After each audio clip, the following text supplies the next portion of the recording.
Hey guys, we got a request for Middlegame Joseki, and that term has always sounded funny to me, and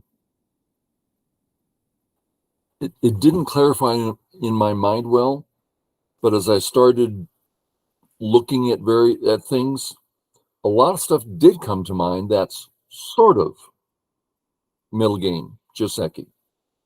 So I thought it'd be worth looking at. So here we go.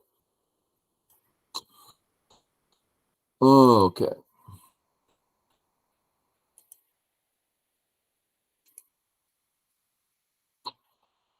Few things to look at. Let's start with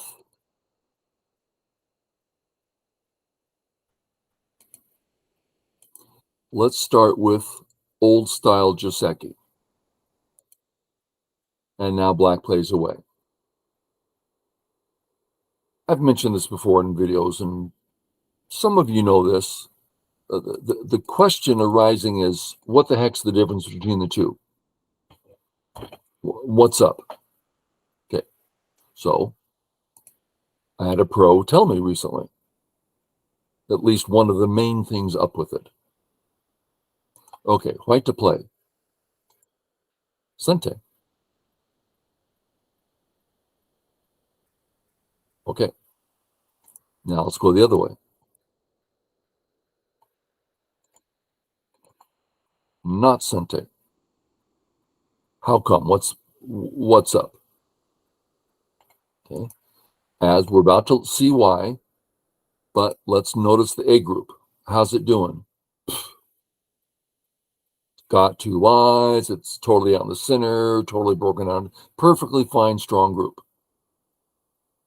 Is this perfectly fine, small group interested in capturing the three B stones? No. So when we play away and he says, you fool, we say, who's the fool? You are. Who is? You are. I've captured you. Really? Yeah, see, I captured you.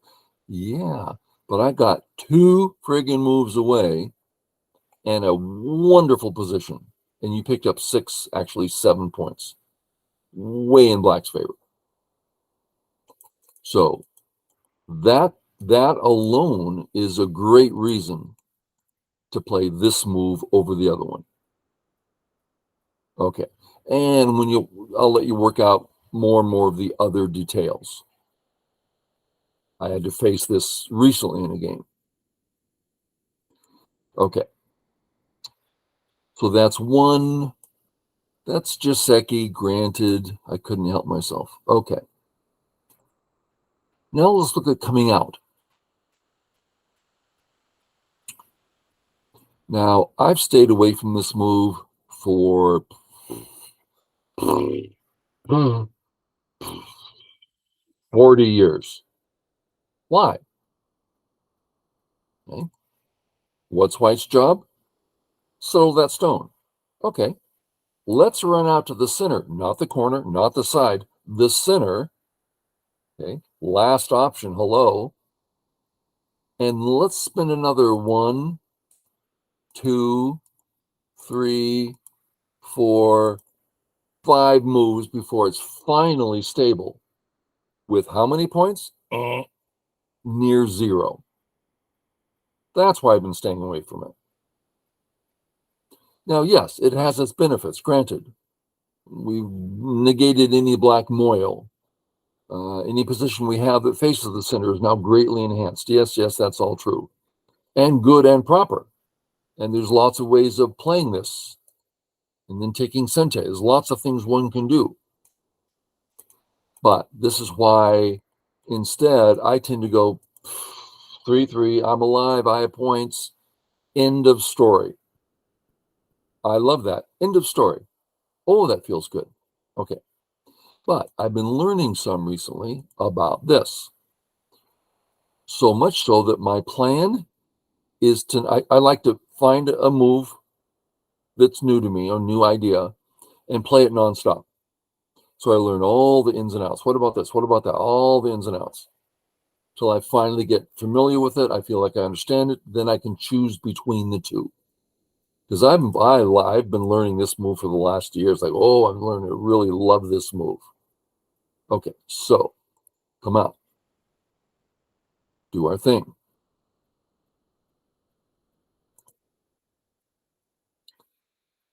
And we looked at that. They're both Joseki. We're going to look at this one. And now it plays out the same, right? Exactly same Joseki. Wherever you want to finish wherever you want to finish it. And so far I'm good. But the trouble I've had is, what the heck do you do now? On my own study, I've looked at countless variations. Oh, it became a real headache for me. And with the pro, he says, well, there's two basic variations.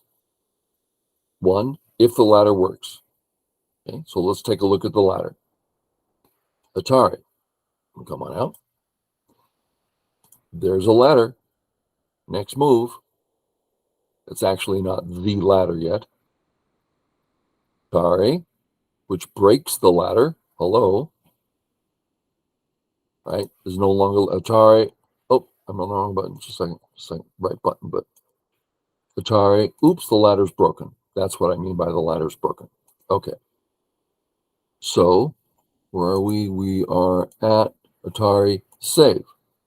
Atari save. Low, you're dead. Okay, we're coming up on the ladder. Boom, kaboom. We're about to die. Atari. It doesn't mean anything. You're still dead. Atari. There's the ladder. If the ladder works for white and black doesn't respect it, it's collapse for black. It's certainly a game over from certainly dawn up, if not 2 or 3Q on up. Just horrible collapse for black. Okay.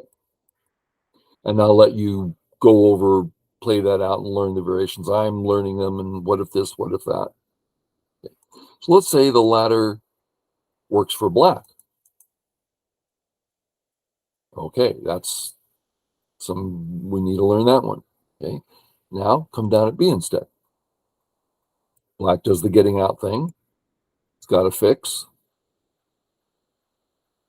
He's going to die real quick. So Atari, cut through. That's his most logical, straightforward. Atari, capture the cutting stone. Let's check out the results. White's job was to get a stable group. Holy cow, he got such a stable group. Wonderfully so. White is very happy in that regard. Oh, but black got a giant corner. Really? That stone's just alive? There's oddgy all over the place. That's not his corner, not even close. So, great result for white. Oh, okay. So I'm going to be playing these in the next 100 games. Get a feel for it. What variation haven't I even seen yet? They spring it on me. Okay, what do you do in that case? And learning it. And that's kind of, it's Joseki, but it's also middle-ish game. Now, I was going over game with Nidon this morning, and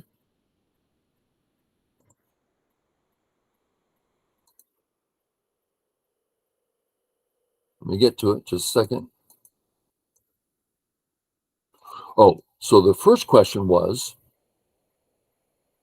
I had a position here.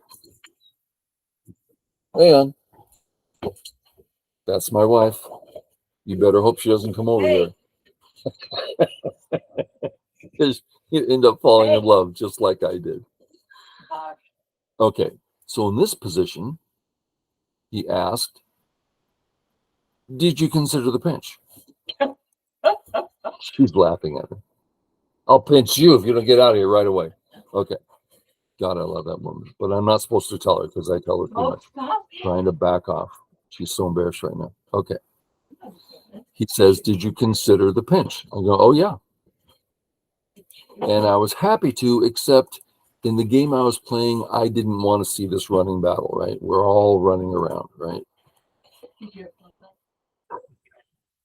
I hope you didn't hear what she just said. Oh my God.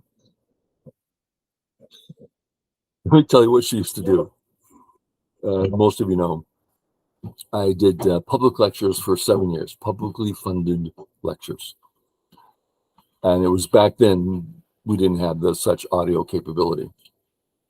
So he'd come in, and it's just, I mean, we didn't have the visual capability, just the audio. She'd come in and she'd go, "Do they know you're naked?" Just to try to embarrass me. Pretty funny. Okay.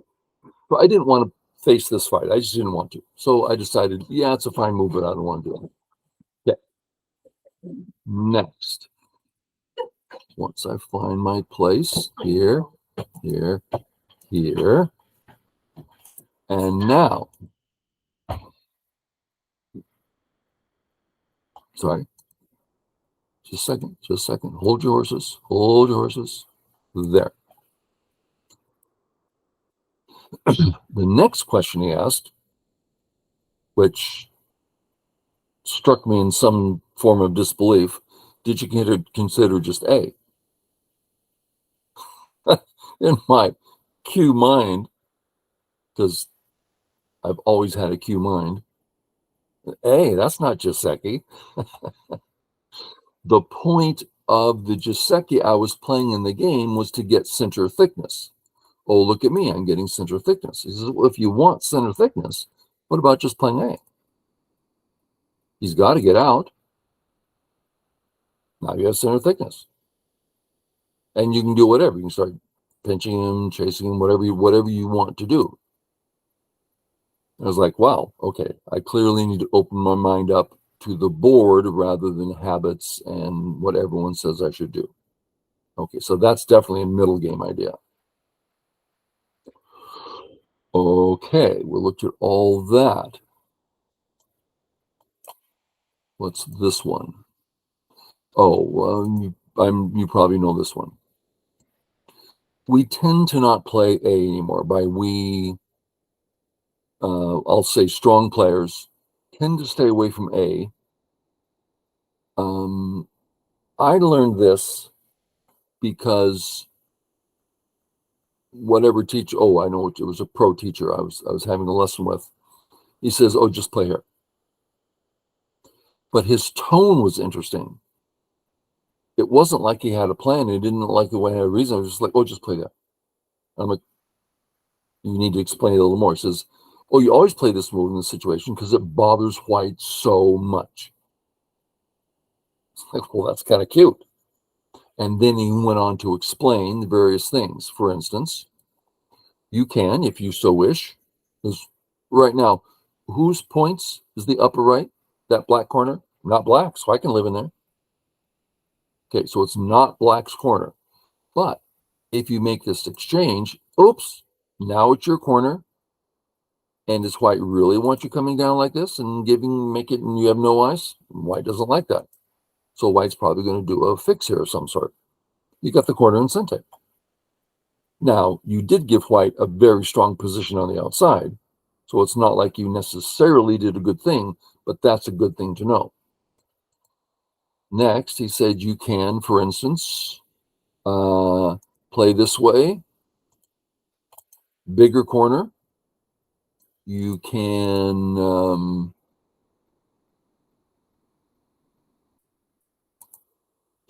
oh, sorry, what's white's move? White, black. Says you can just run out here. White wants to play. White wants to play. You get a big center if you want.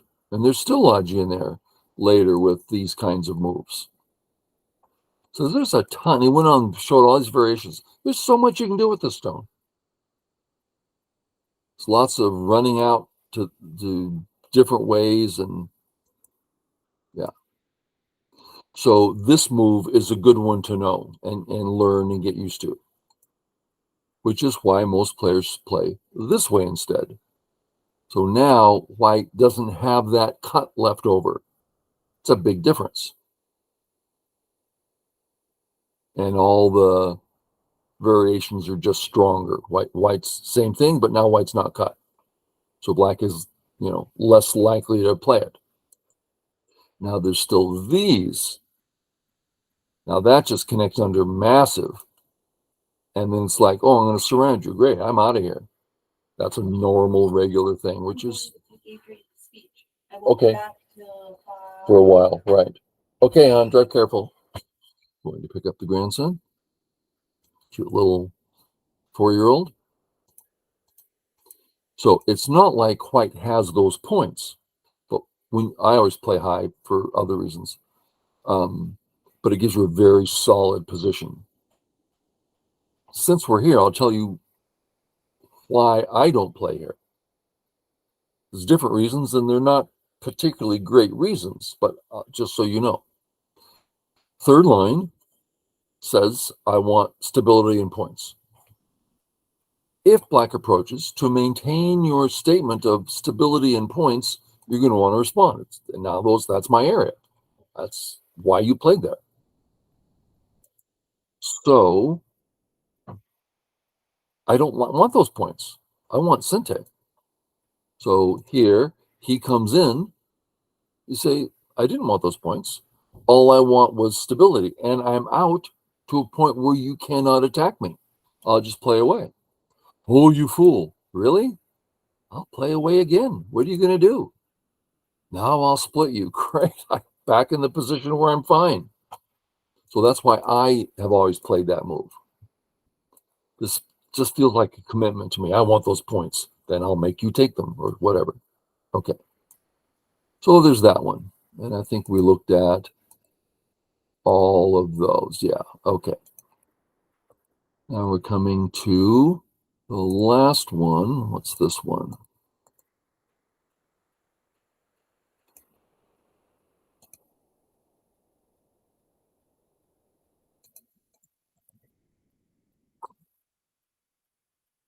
Why did I put this variation down? Well, I don't remember why I put it down, but here's another move. This black Q14 is one from my recent lessons. I am now playing this move. I've always played A, and unless there's some other black position on the right? Oh, I have this fantastic black position over here. Oh, of course I'm going to play fourth line to try to grow it. But other than that, I'm playing here. Stable, no one's ever going to attack me. I'm done. This used to be considered weak because it's the open skirt and the knight's move. Well, by itself, it's not going to do much. And I won't go through those variations, or I did that recently on another video. And here's where the mind of the pros have been changing. First, that's black territory. We can call that cash. Secondly, white just created the A group right next to a living black group. So let's put 2 white stones here. Now, white has, just to make it clear, I'm going to make it 3, so no one's thinking anything funny. White has a great move on top. Oh, I think I'll form a group there. Really? What are you doing next to a solid group? You're going to get pushed around and abused. So that's kind of how the pros are seeing the A stones. Why are you forming a group next to a strong black group? Next, I've always thought you got to come out next. Why? Well, first, white has 2 weak groups, and you definitely want to keep that train going. Secondly, do you really want white to build a nice wall into the center? Now, let's look at this wall for a second. Let's start with, so when we see a wall, it's a matter of influence. So what influence does white have? That and that. That's white's influence. When we add the next stone, all of this is added. That's a lot of extra influence added in one move. And to me, that's always been a big deal. But recently, the pro says, and the example to use, which isn't this exact board position, but the example used was, let's say that you had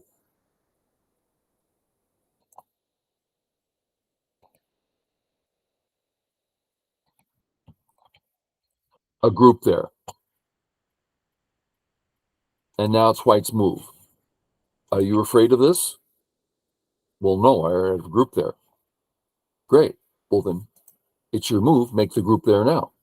So when he makes the wall, you're getting 2 moves away. This move, he makes the wall, you get another move. So it's not important in most cases. Now, again, if he's got some big moyo, well, maybe I don't want him to get the wall. I mean, there's exceptions. When it comes to the 2 weak groups, let me show an example.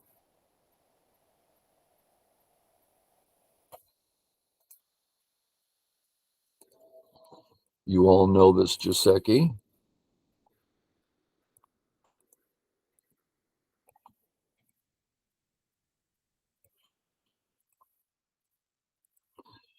White captures the cutting stone. Why? Because white has 2 weak groups. Okay? Well, what if white already had a stone here before the whole thing began? Now should we play there? Well, wait a minute. Why would we? Because when black comes out, oh my goodness, we have no weak groups. Why are you capturing the cutting stone? We don't have any problems. Okay. A lot of people just fix that cut because, but it's only because of the 2 weak groups. So let's transfer that principle up into the upper right. What if the Joseki had happened earlier and white's already stable here? Then what are we doing? Attacking 1 weak group, and it's white's move. Then all we accomplished was breaking the wall. And if that's all you need, then go make that other group on the left so that it doesn't mean anything. Hopefully you followed that. Okay, I think that's it for this supposed mid-game Josekis. Wasn't particularly mid-game, and it wasn't particularly Joseki, but it's the thing that crossed my mind when I heard those words. Okay, there you go. Sorry about that. Catch y'all later. Bye.